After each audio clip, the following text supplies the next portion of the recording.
Whatnauts Reactor Core number 81. My name is Kyle Springer, and I am joined by Melissa Wilkinson. Melissa, hello. This is round 2 for you and me of trying to record this. Yes. we couldn't record last Thursday because you had your teeth worked on. Are your teeth good? You haven't reported back on the teeth. Getting there. Tune in to the Captain's Log, our other podcast. To hear a tooth tiny story. bit more about my teeth. We'll hear the whole tooth. So we couldn't do it on Thursday, and then we're going to do it Saturday morning, and then my internet was out all day. My internet was out for like 12 straight hours, and it's never done that before. So we're throwing in the towel. Next week, we're just going to talk about episodes 1 and 2. Of She-Hulk. That's what we're here to talk about. Yeah. She-Hulk. Right? I'm excited to be here. I'm excited to finally watch this show. Before we dive in, I at least want to give a shout out to yet another one of our podcasts, the Whatnauts Review Show, because a couple years ago, Melissa, you and I read some She-Hulk comics. We did on that show. So if you guys are liking the show and want to check out that, we read the first 2 volumes of Dan Slott's run on She-Hulk, which is kind of one of the comic book runs that they are pulling from for this show. I will have a link for it up there in the corner over that way. So you guys it was can go check that out.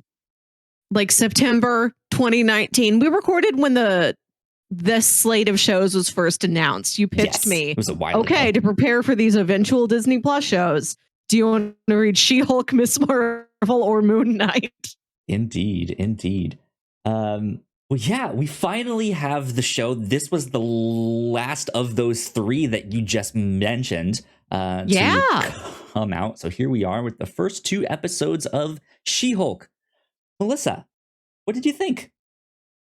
It's a lot of fun. I really like Jen as a character. I like to get to spend more time with Bruce in a slightly different angle than we've seen him before, a different dynamic. And I really like what they're setting up so far. Cool. Yeah, I'm enjoying what we have so far, too. I like that this show is going to be a little bit of a longer show. I think it's like 8 or 9 episodes, which is nice. I do have to say that this second one was only like half an hour. I was a little bit disappointed in that because I want them to be the full hour. But that's just me being selfish. But I like what we have so far. I think I'm actually okay with the CGI stuff. I know that was an issue for a lot of people when that first trailer came out. I'm okay with it. I like it so far. I do think it's weird that her hair changes when she transforms into She-Hulk. It gets like her hair gets longer. It's a completely different style. She loses the curls. That's a weird one for me, I think. But it's fun. It's a fun show so far. I like how lighthearted it is.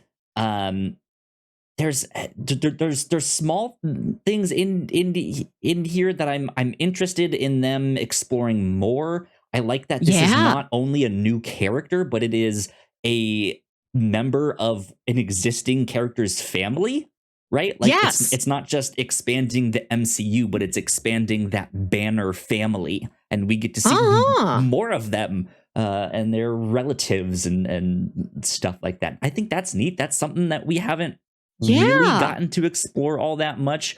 I know in Falcon and Winter Soldier, we got to see Sam Wilson's sister, and she was incredible, right?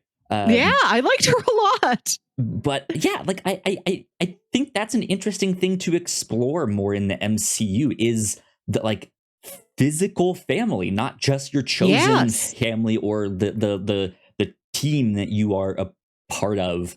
But like, who's your aunt? Who's your uncle? You're right. Uncle, right? And who's your daddy?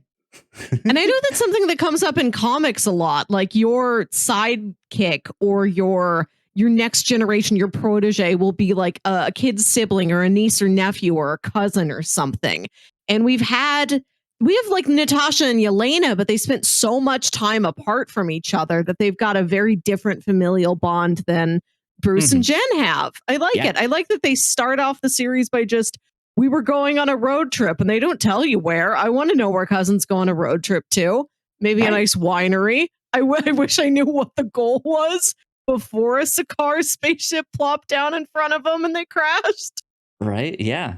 Yeah, so that brings up the origin story. I like it. Yeah. I think they told it effectively. I know in the comics it is that, she gets a blood transfusion Mhm. from him in a more like, "Well, I'm the only one here that can save your life, Yeah. so I have to," like, there is this, like, level of, like, I have to inflict this upon you, Uh-huh. in the comics, which kind of sucks. Which here it's more of an accident. Mm. She's saving him from the wreckage of the car crash, and yeah, some of his blood gets into her system. Um, I think that was an effective way to tell it. Yeah. Um, It's nice that now, if it had been the blood transfusion, then we would have had a Bruce that may be racked with guilt through this yeah, series. And I really do treasure this time to see him a bit more relaxed. I'm he is glad we still have like, that. this sucks. We're gonna Yeah, have to yeah.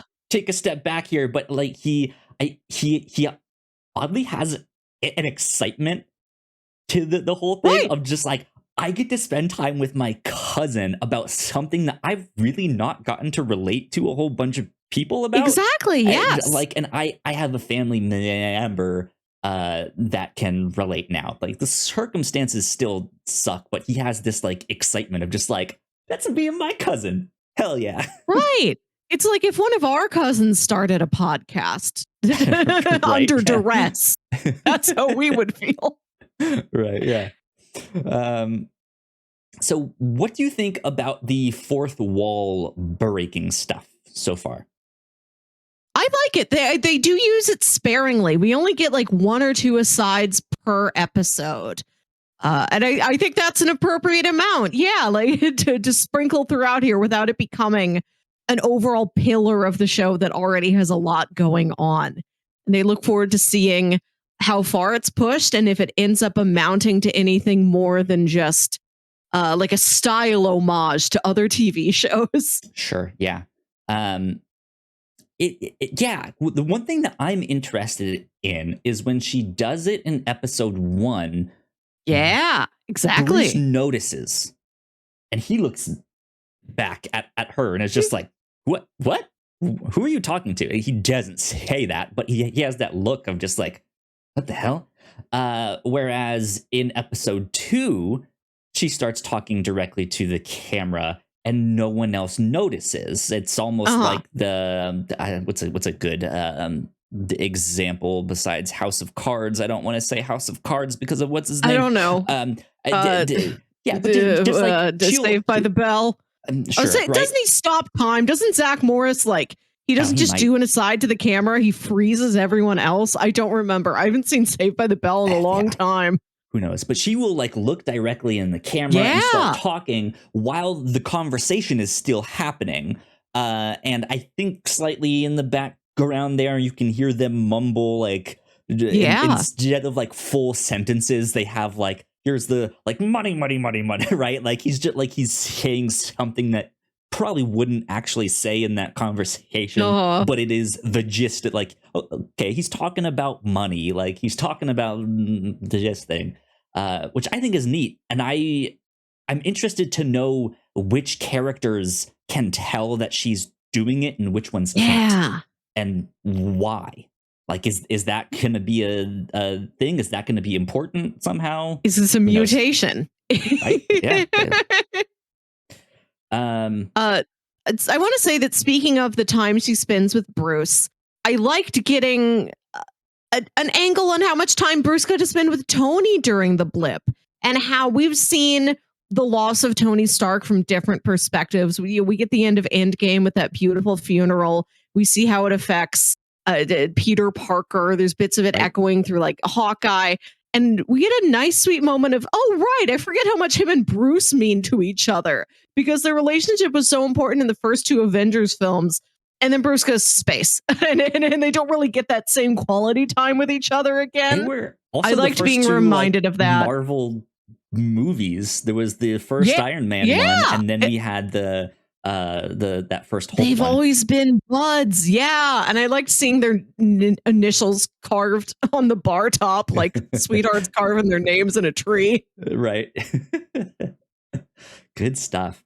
So yeah, we in episode 1, she is trying this case. I forget exactly what the case is about, but long story short, it ends with Titania, super influencer, crashing in, and this is when Jen reveals herself to the public at large that she is in fact a Hulk, and they coin the name She-Hulk. Which she is not a big fan of, hoping it does not stick. But that is the one that will stick. And she kind of becomes a celebrity, so to speak. People are cheering her name. They walk in the bar and you can see the person at the desk there be like, oh my God, what? Like, she's here. What? That stuff is all neat. But then she ends up taking a job with the firm that she was trying in that first case. G, L, K, and H, I believe, is it? Right? That's it. I know most of those letters are initials for people like Stan Lee and Jack Kirby and stuff like that. But they are making a superhuman law division, which we've only gotten to see a glimpse of so far. But what are you hoping for with this superhero law division here? I'm excited. We're in a period where we're deep enough in the MCU that they can start pulling themselves apart and like really questioning things like, do the Avengers have health insurance? Who pays them? What is their salary? We've spent a lot of time with the escapism and the fantasy, and now we're like, we still want to live in this world, but please explain all the logistical, technical details to us. We're really excited to learn about this stuff. I'm very excited for this to be a law forward show. It's just about paperwork and policies. Indeed. Yeah, that is oddly what I'm really hoping for in this show is for them to actually dig deep into the lawyering of this stuff, as wacky as it might get. And I'll mention something on that in just a sec. I kind of don't want to see She-Hulk fight that much. Like maybe here or there, but I want to see her battle it out in the courtroom or spending those late nights digging through paperwork and all sorts of stuff. That is oddly what I want from this show. I don't want to see her take on multiple cases and it just kind of gloss over it. I want her to double down. I think that would be fantastic. Yeah, this show could give us something no other show could do. Lots of shows can give us fight scenes. We've seen enough fight scenes. Give us an opening statement. Yeah, I want give us a battle of the minds and arguments. Right? Yeah, no fighting, more arguing. I only want Trouble to find her. I don't want her to go out and find Trouble. I don't want her to be like, now that I have these powers, I have to go down to the docks and stop drug smuggling with my bare fists. Like, I just want what happened in the first episode. Somebody just shows up to where she is to fight her. She's like, I'm just trying to live a normal life here. Yeah. The one character that I think will seek her out is Daredevil. We know he's in the show from the trailers. And at first I was like, okay, well, if she's taken on Neil Blonsky's Case, who was Abomination in that first Hulk movie, why is Daredevil showing up here in this? And then I just kind of took a step back and was like, oh, she's now a powered person who's also a lawyer. Yeah. And he has some experience with this. I'm sure he will, in some form or another, approach her. Like, maybe he goes to her as Matt Murdock, and she kind of blows him off. Right. But then he shows up as Daredevil and is just like, hold the fuck up. Like, it's like it's like when Bruce is like, I'm sorry this happened to you, but I'm happy I have somebody else to share this with. Maybe that's how Matt is feeling too. Like, I'm the only superpowered lawyer I know. Yeah. And he's like, yeah, I can go out and talk to like Spider-Man or Doctor Strange, but they didn't go to law school. You're the only other person who these Venn diagram circles intersect for. Exactly. That being said, the one thing I do want to circle back around in on the like legal stuff. Now, in the comics, along with her breaking the fourth wall, the like law firm, their legal archives, I think is what they called it, is literally every Marvel comic book that has been published. So they can and like, not like, oh, fake ones, like, hey, there's a fake Marvel comics in She-Hulk and they publish like, no, the one like 6 months ago, that issue of Daredevil that Chip Zdarsky wrote, like that is now in there, right? Like all that stuff. So I want to know how meta they're gonna go with that. We did get kind of a glimpse, an Easter egg into that as she walked in the office for the first time. And we saw those like big filing cabinets with all the comic book issues in frames on that. That was neat. I want them to actually use that. But I want them to go a step further. I want them to pull out the Blu-ray of Iron Man 2 to set a legal precedent why like certain things should not be in government hands, because Tony Stark said it here on the DVD that it should like, I am Iron, like, right? Like that is the stuff that I want from this. I think that would be amazing. It'd be so stupid, but it'd be so much fun. No, I like it. I really like this escalation from the comic books. And I was thinking, oh, maybe this connects to them naming this universe Marvel 616. The comic books that have previously and are still known as 616. We called ourselves 616 because that's what we're pulling in this universe. That's what the real legal binding documents in the She-Hulk world. So I love taking that a step further, where it's like we've got Blu-rays and they have to keep updating them every time they release a new one. Like, great, we have to go get Thor: The Dark World on Steelbook collection now, right? Yeah, like that would be neat. It'd be neat to like also see like archives of like the 60s Spider-Man cartoons. Like all the old X-Men how does that fit in? movies, those like straight to DVD Nick Fury movies. Oh my god, how do you reconcile with that? That like to at least just see it on a shelf would just be like, oh my god, this is amazing. Incredible. This is so funny. I would like to see that. Yeah, or the old Hulk TV show. Right? Like to see a DVD collection of that would be incredible.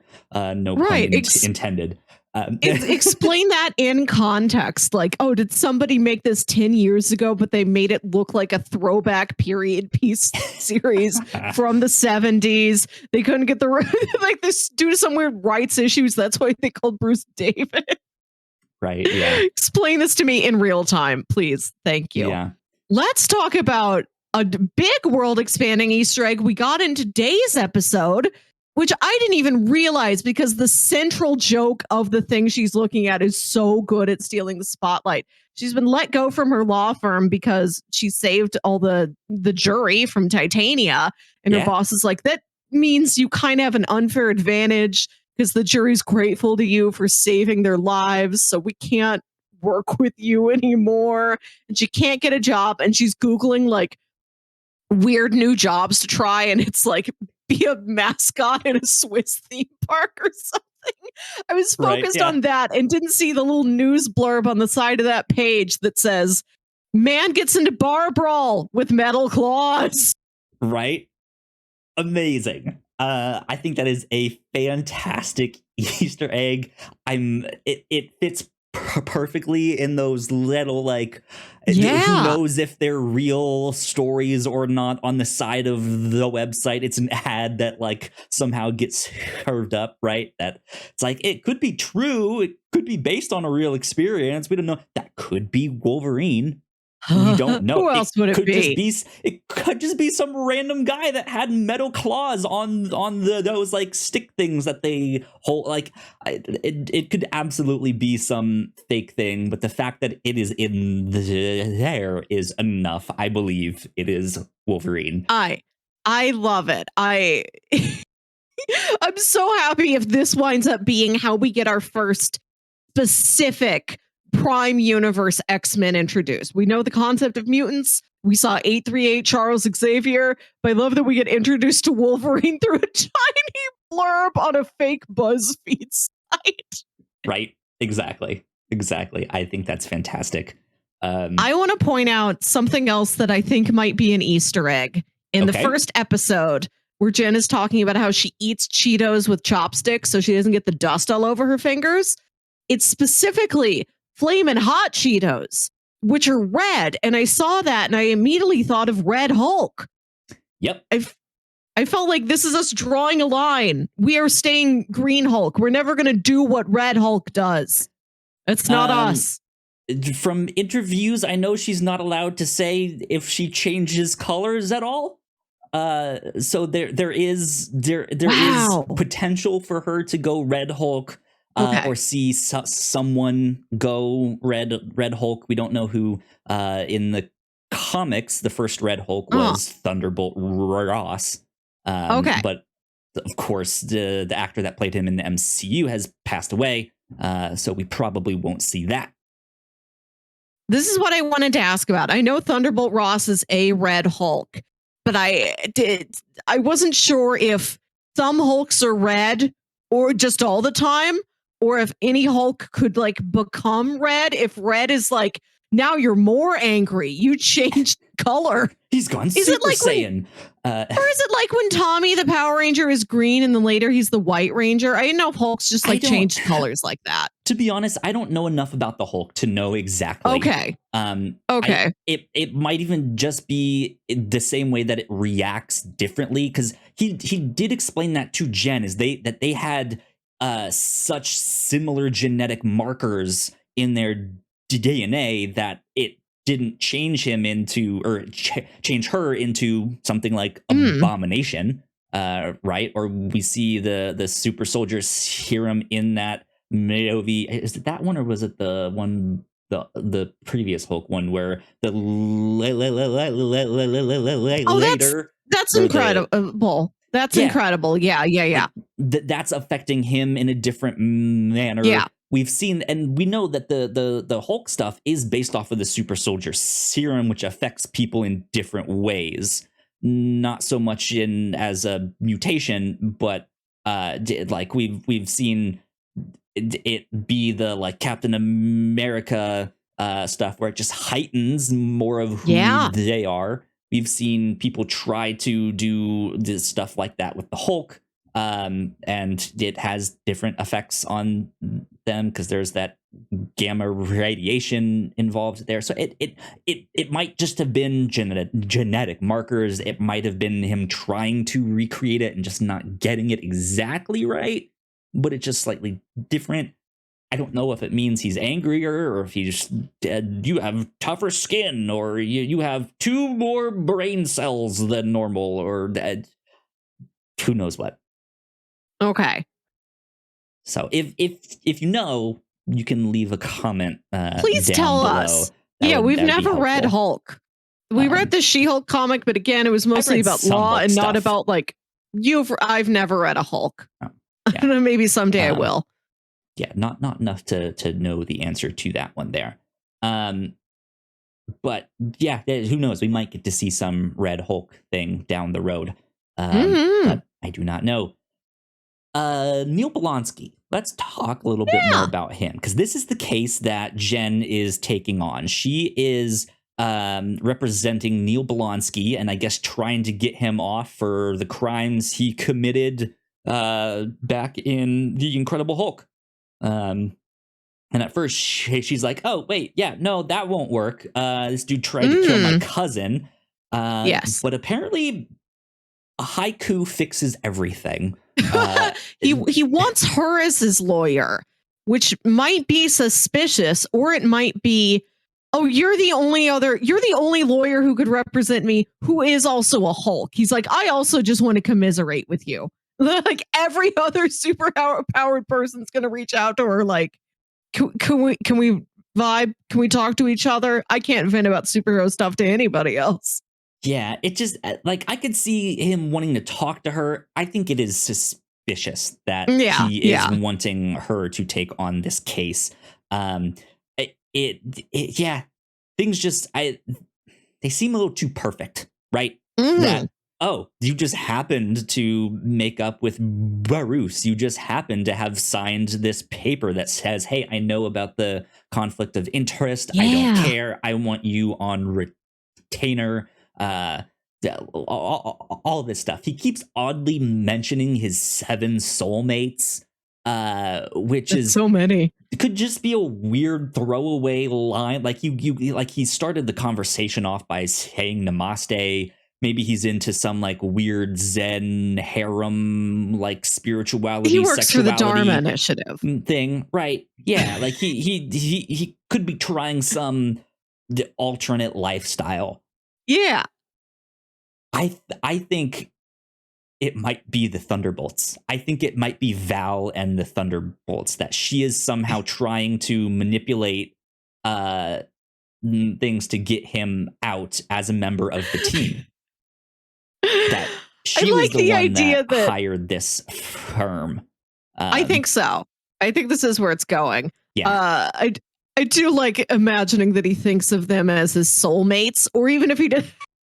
Because that's the thing, like, they're all broken people, right? Like that is what their logo shows too. It is this like hacked together, welded together thing. So yeah. We talked in an episode of the Captain's Log some weeks ago when the Thunderbolts was officially announced with logo about how much we want that team to have like really interesting, really close dynamics with each other. And I would love if he's like, there's been a hole in my heart for years, and I didn't know that the thing that's supposed to go in there is John Walker. We're best friends. Or I also like the idea that before Thunderbolts is announced, maybe Project Soulmate is like the code name Val came up with. It's like, you guys are soulmates. That's your category. That's what we're calling you until a final name is done. Yeah, something like that. I definitely think that is the direction that they're going. It's just too perfect. And seeing him argue his case to Jen, who was not there at the scene and did not experience those events, he leaves out some key details of his argument. But because Jen doesn't know that, she's actually like, oh, actually, he has some good points here. Like, that kind of makes sense. And for a second, it got me too. I was like, oh, yeah, like, that's right. That's right. Right, because wait, no, he didn't. He went kind of crazy at the end here and like demanded that. What is okay? See, here's the thing.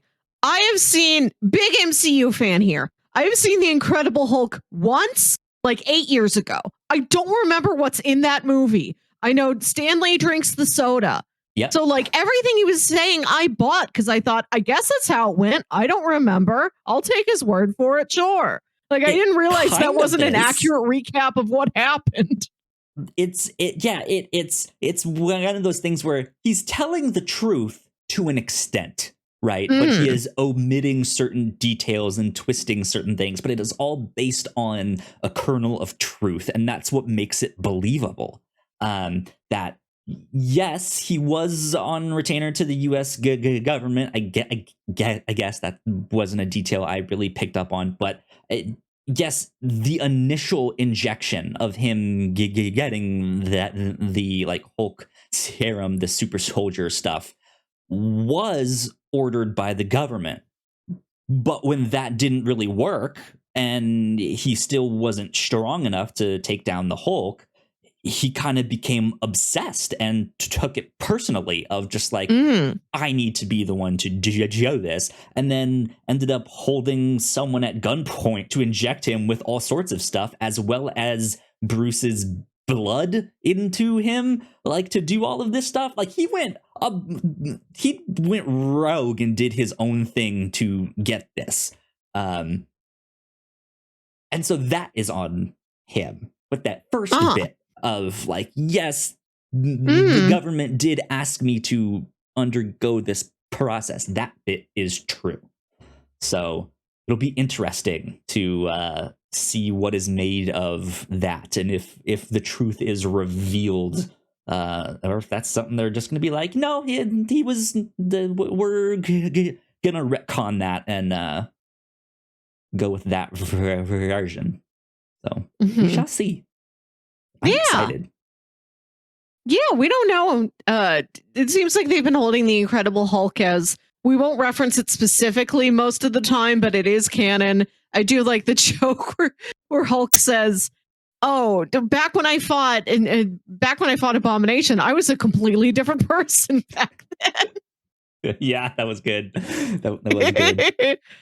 Last thing that I want to talk about here is Hulk going off in this Sicarian spaceship. And I think at first glance, it seems like this is maybe his first time going out there. There was that ship that was what caused the accident, and then the ship that picks him up. And I think I almost thought at first that like, oh, this is all like the next day after this stuff. That's not the case. Their accident, from when they have that first accident and Jen turns into the Hulk, there's some time that passes in that. And she has been hiding that she is the She-Hulk for some time. We don't know exactly how long there. And then, of course, right when she accepts the case to represent Neil Belansky, news gets hold of the footage of Abomination having escaped his cell and gone to that fighting tournament, which we saw in Shang-Chi. Yes. And Wong is the one that broke him out. Like, we thought that somehow maybe this was a part of his parole, that he had to do some like rehabilitation thing. But now we learned that no, Wong just stole him and went to go fight in a tournament, which is wild.